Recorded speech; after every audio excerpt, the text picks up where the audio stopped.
அடுத்தவன் தோள் மீது ஏறி நின்று நான் உயரமானவன் என்று காட்டுவதை விட தனித்து நின்று உண்மையான உயரத்தை காட்டுவது மேலானதுங்கிறான்.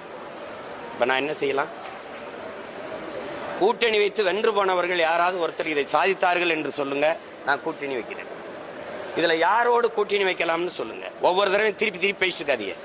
என் நாடும் இந்த மக்களும் அனுபவிக்கிற துன்பங்கள், துயரங்கள், அடக்குமுறை, நீங்க கேட்ட கேள்விகள், டெட்டு, எக்ஸிட்டு, நீட்டு, வரி எல்லாம் சொல்றீங்கல்ல, இதையெல்லாம் கொண்டு வந்தது யார்?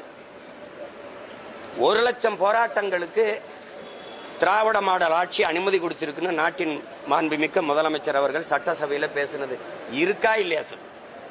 அப்படின்னா 1,00,000 பிரச்சனைகளை இந்த நாட்டு மக்களுக்கு நீங்க கொடுத்திருக்கீங்கிறது உண்மையா இல்லையா? இன்னைக்கு அணு உலை, இன்னைக்கு இந்த வரி விதிப்பு, மின்கட்டண உயர்வு, சொத்து வரி உயர்வு, இன்னைக்கு இருக்கிற இந்த இவ்வளவு துன்ப துயரங்கள் எல்லாம் தனியார் மயப்படுத்தப்பட்டு, எல்லாம் ஆசிரியர் தேர்வு எழுதிட்டு பணி நியமனத்துக்கு காத்திருக்கிறது, பகுதி நேர ஆசிரியர்கள் வந்து பணி நிரந்தர பணிக்காக போராடுவது, பழைய ஓய்வூதிய திட்டத்துக்கு போராடுவது, எத்தனை லட்சக்கணக்கான பிரச்சனை. அத்தனைக்கு மனு வாங்கின மகன் நான் இருக்கேன். கண்ணீரோடும் கவலையோடும் கைகளில் மனுக்களை நீட்டிய தாய்மார்கள், தந்தையர்களுடைய மனுக்களை வாங்கின மகன் நான் இருக்கேன்.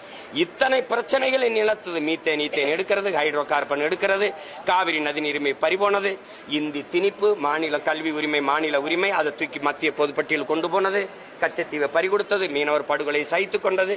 இத்தனை துயரங்களின் தந்தது யார்? ஒன்னு காங்கிரஸ், ஒன்னு பாரதிய ஜனதா, ரெண்டுல ஒண்ணு தானே. விடுதலை பெற்ற 79 ஆண்டுகால ஆட்சியை அரை நூற்றாண்டு ஆண்ட கட்சி எது? கச்சத்தீவு பறிகொடுத்த கட்சி எது? காவிரி நதிநீர் உரிமையை பறிகொடுத்த கட்சி எது? கல்வியை போது அங்க மத்திய அரசு உரிமை தூக்கிட்டு போனது யாரு? மின் உற்பத்தி விநியோகத்தை எடுத்துட்டு போனது யாரு? மருத்துவ உரிமை தூக்கிட்டு போனது யாரு? மாநில உரிமை எல்லாம் பறிச்சது யார்? இந்த காங்கிரஸ்.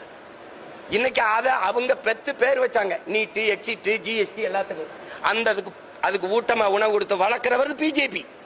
இந்த ரெண்டு கட்சி இந்த எல்லா நச்சு திட்டங்களையும் இங்க எந்த எதிர்ப்பும் இல்லாம கைகட்டி வரவேற்றது யார்? இந்த திமுக, அதிமுக.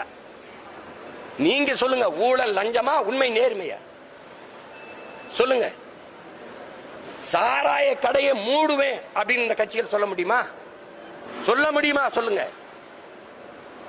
பல லட்சக்கணக்கான 3100 வேலை வாய்ப்புக்கு 13 லட்சம் பேர் டிஎன்பிசியில தேர்வு எழுதுறான் தமிழ்நாடு தேர்வாணையத்தில். அப்ப எத்தனை லட்சம் பேர் வெளியில் நிக்கிறான்? யார் பொறுப்பு இருக்கிறது சொல்லுங்க? 60 ஆண்டுகால ஆட்சி செஞ்சுட்டு 1000 ரூபாய்க்கு எங்க ஆத்தாவை கை வைக்கிறது, கை நீட்டி நிக்க வச்சது. காலையில என் பிள்ளை இங்க பள்ளிக்கூடத்துக்கு வந்தான் சோறு திங்கணும்னு பசியோட வச்சது யாரு? இந்த 4 கட்சிகளை தாண்டி நாட்டுக்கு தீமை வந்துருச்சா? இந்த கட்சிகளோட கூட்டணி வச்சு நேற்று போக சொல்றீங்களா? சொல்லுங்க. நான் போறேன் சொல்லுங்க.